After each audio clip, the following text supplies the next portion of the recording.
که در دیدار نباشد میگویند که کسی کند خدمت میبیند راحت کسی کند خدمت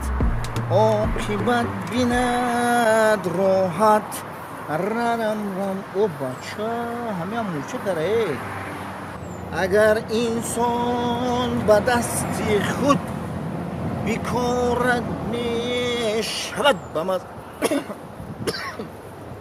ای زنک میگو ما همه الرژی دارم این پارو مورو با تو باش میگی همینه که شما کنیم مردک من اکو جوره ایا سطیل کتی کشیده داوریزیم جو داریزیم هوانم بیخ پمیدورو در ریختن در خوره داروبکا هم خوشوشی دسته آمده است بهارون در زندگانیت بیاید سواب باشد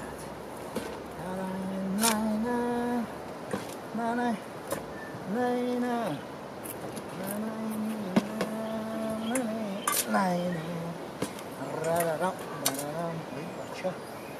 این ما کاری دیگه هم کردیم بله بابای اکای سعید سلام علیکم سعید زوده خدا را شکر خدا را شکر الحمدلله رحمت چه داده جان سلامتی سوزه تو کدی اینجا بعد جای خیر هم کاری زمین اومم یا ببینم چی حال داری کدام زمینو ده ایسی بیو خواهد ایسی گذر کارا چی کده کارا یا ببینم خبر گیرم چی گپ خبرو اینجی اینا جوره همین پارو سوخته کردگیم سوخته 2 سال 1 سال 2 سال میشه سوخته میشه پارو انا جوره بخی یادا میریزی نگاه کن بخی انا یادا میریزی کو اینا میخیل انا با جوره هر یا بالگری میشه که چنی گوشای تو انا بالگری بویدا دورای بدی آخی پاروی سوخته را سوزاندگی خی سوختگی چند سالی سوختگی میدونی حتی میریم میخرن آدمو میخرن مردمی دیه خی خودش داره کن یا ایسو مولو و ایسو ساسته کن لیکن مردمی که شهر من مثل در بخکوی همون خانه شون یکون زمین دارن یکون بخشه دارن کن او میخرن باور کن حتی میایم من همی دیه ها التماس میکنن میخرن میبرن این میدونی چی فایده داره جوره این اکا همین زمینه ایخی سیر میکنه ده انا جوره هر یک کارتشکا گرفتم هر یک پیاز اینا با پمیدور من باور که همه هر سال تا همه تیرموها این همین بودرینگی باقی خودم پمیدوری باقی خودم کارتشکا همه شای باقی خودم باور کن میگن مهنت کنی راحت چه میبینی آخه مهنت نکنی خانه داشینی تو ده چی او درست تقدیر جمعونم میگه بجون الرژی دورمایی ما باز همون سر زمین اومم یاد دگو داشتم کو همو دا علف را جمع کردیم اصلی باشه جوره من همین زندگی را برده استعمایده کرده اینا بین الان این گاشنیچوی کو دیدی اون سفیدک کوی سر و الکه تخمی شای جوره هر سال زنک جمع میکنه اینا می همسایه گیر و اطراف همه میبینن یانگا جان التماس با خدا التماس کتی میبرن زوره اون اولا با میتیم خیلی اک دری همسایه دوری ده اخیش تباری دور میگن همسایه نزدیک خوبه با میتیم میگیم خیلی خوبه یا ثواب میشه بکو انا این پیازو من خیلی سرکوش وایش دیگه یام تخمی شده دیگه الکه یا انا جوره وازی اگر باشه یگون پمیدورو سرخ شده باشه خاطی بودرین یانگا تگام میزنم یا دو دونار میچینم نونی گرم کردیستن شکرو انا جوره شکرو تو دوداری کوخی یک سوال توی مکان سوال یک سوال در مسئله پارو نه سرم در فکرم اومد خب بگو اون روز همیجا 10,000 سامان بیاوی 10,000 سامان نیم شما دمیتی فوزل جان تو که دوداری من برای تو جان میتونم نکی جوره سوما داده نمیتونم چی با؟ خدا قرضارم برد چی کنم سوجان انا می زورای خوزه میره خانده فلوز بی انا میره بگی انا بوی دخی زورای اینا بی برم ده نکی موی را کرده خراس نکو خیر اگه خراس میکنی در بیر گوشی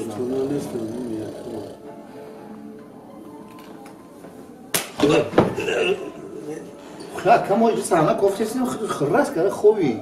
ما گوش کردم ما چی خیلی خوب چه گوش کردیم ما چی گفتیم مودی تو زنوب طبیعی درسته درسته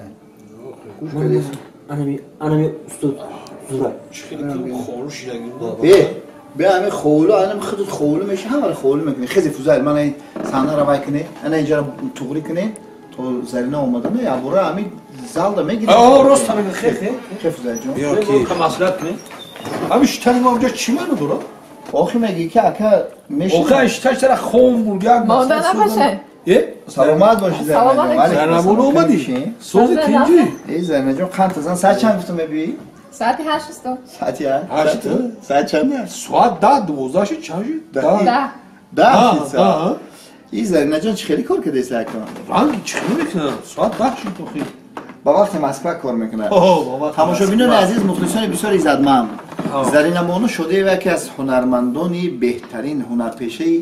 بهترین انمی شکرخند و بسیار لیاقت زور دارد اکای جورخان ایرا میدوند و همه کارگردانی ما میدونند همه میدونند خب مقصد چی است اینجا مقصد داریم که مقصد همین است که زرینه جان در دوشنبه زندگی میکنه به وقت مسکو کار میکنه ولی که یک چیز گفتنی امروز یک سایتی نو یعنی که سامانه نو در یوتیوب شده شد با نام زرینه شادیه و حتی در همون وی بولوش هم نایستوندگی زرین که همخی مقصد که من فیلم های نو کرده ایستودیم و اینچنین صحنه های تر و تازه نو و هم صحنه های تربیوی و هم حجوی و اینچنین فیلمی رئیس زمانوی رئیس زمانوی 2 3 4 هست و آوازی 5 هم تیاری دیدیم انا هم شما میتوانید که انا همین سایت زرینه شادیه رو بدروید صحنه های نو رو تماشا کنید و نگفتن همون است که ما همکاری با زرینه جان نیز داریم با سامانه زرینه جان و با سامانه شکرخند سیجایدیوف نیک پرو نیک پروداکشنز و اینچنین جورخان یومر تیجی جورخان تماشا کنید برادران لایک فراموش نکنید لایک فراموش نکنه پرسموت رو فراموش نکنه یعنی که دستگیری شما این پیشروی ماست زرینه جان شادیه و از این رو بعد صحنه های تر و تازه الهیده میتوانید روی این تماشا کنید من اما سیلکش هم میمونیم سیلکه هم میمونیم در پایانی و کمیتری ها رو بنویسین هر صحنه هایی که مخلصون چیزی که شما دلتون میکشه پیشنهاد ما کنید ما همون چیزها رو کمترک شکر پوشیده پیشکش شما میکنیم زرینه جان چی گفتنی برای مخلصا؟ حالا برای مخلصا گفتنی هستم که در این پارتیسیپیت کنید دستگیری کنید و چی کمبودی که از چیزی که میخواهید از ما تگی کامنتر رو بنویسید ما همش اجرا میکنیم با جان دل و لایک رو فراموش نکنید لیکن کامنتری های خوشو بنویسید چون که یک چیز گفتنیم ده من هیچ وقت نمیخوام که مخلص ما دشنام کنم یا که یگان مخلص ما نیو اما تماشابینه که می نویسه حتی ما را دشنامو می نویسه شما یک چیز فراموش نکنید یک خیلش بو می نویسن که فلان کار کنین که ما صحنه های میکنیم میگه که اکا همین را رومال میپوشوندی بسیار خوشرو میشد همین را خیلی میگه آخی برادرای عزیز در زندگی انم کمبودی زندگی را نشون میدیم او را که من رومال پوشانم ساتر کنم خوشرو شود شما فکر کنین تصور کنین که این همون زنک باید انم چیز نشون تیار چه خیلی رو ما خیلی میکنم و عملیاتش دیگه میشه و همین خاطر او حقارت ها و دشنامه‌ای که شما مینویسین او گفتی به زبان روسیش که پروست هنرمند رو افتاده میکنه یکی یک چیز فراموش نکنه وقتی که حقارت میکنه خودتون هم بفهمین که شما هم فرزندی کسی هستی شما هم خواهر داره شما هم مادر داره شما هم برادر داره اینجا با گپ هست اینجا خب شخصیتی که نقش رو اجرا میکند او نقشی همون شخص رو اجرا میکند همون شخصی که نقش رو اجرا میکند او شخص آفریندگاری همون نقشی است که باید در همون روحیت در همون نمود همون را باید نشان دهد نه اینکه روی باید پوشانیم و باید کنیم باید همون خیلی نشان دهد با حجم و کمبودی همون شخص نشان میدیم نه که شما دیگر نمود میفهمید که چرا روی مول نپوشاندین و روی مول کردین و خیلی کردین یعنی که طبیعت روزی گرم و سرد دارد، چمن گلهای سرخ و زرد دارد. کجا دانند به دلها دل ما که هر یک خنده ما درد دارد. باور کنید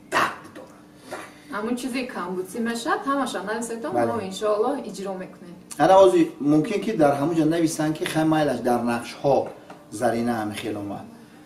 لیکن همه روز هم زرینه انا به نقش یک رئیس را بازی کرده ایستاده است برای همین فرمان. این دختری توجیکه، دختری مسلمان های الحمدلله، لیکن هر یک کاری که انسان باید کند خالصا لله باشد، کوشش کند که یک ذره هم باشد این همون فایده آور باشد، یعنی که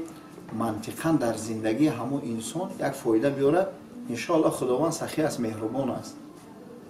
باقی در امان خدا باشید، سلامت سربلند باشید. پادپیساtsiya کردن یعنی که آبونه شدن در سایت زرینه شدی و جورخان یومرتیجی و اینچنین سایجان گیف شکرخان نیک پرو نیک پروداکشنز که راهبرش کرامت جان از قفای کامera ایستاده است.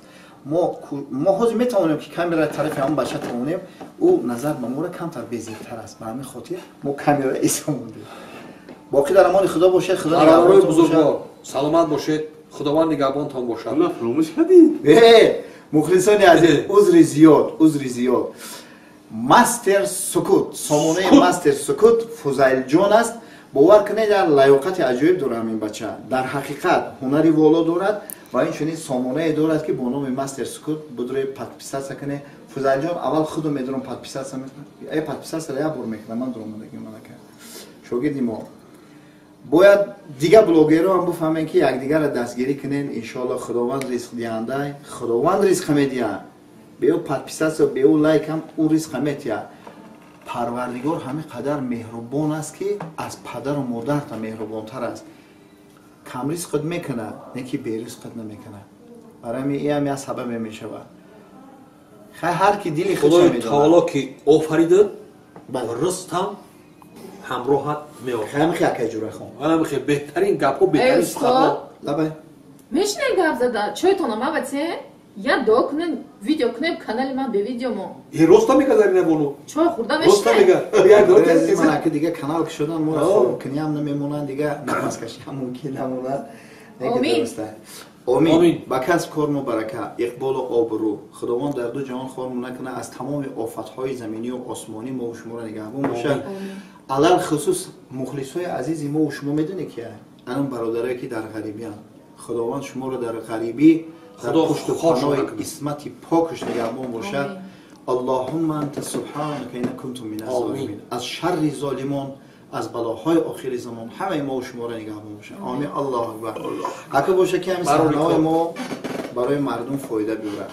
فقط در زندگی کوشش کنین که بر ضد قانون‌های الهی اگه گم نگوییم انشالله باقی همه تنج است، چون که ادبگاه محبت حزل و شوخی بر نمیدارد. او حزل شوخی که باید الکی گذراندگی احد از چارچوبه برآمدگی. کرامت جان دادر عزیز نیک پرو نیک پروداکشنز خواهش میکنم ویدیوها تست کنم که الکی تماشابین کم شده. دیدی پراسموترو کم شده گه او انا کلاش جمون فهمیدی زنده باشه. باقی در امان خدا باشه. خداوند نگهبانت باشد. همه ما و شما را خدا نگهبان باشد. برادران عزیز برای کار و کسب و کاری همه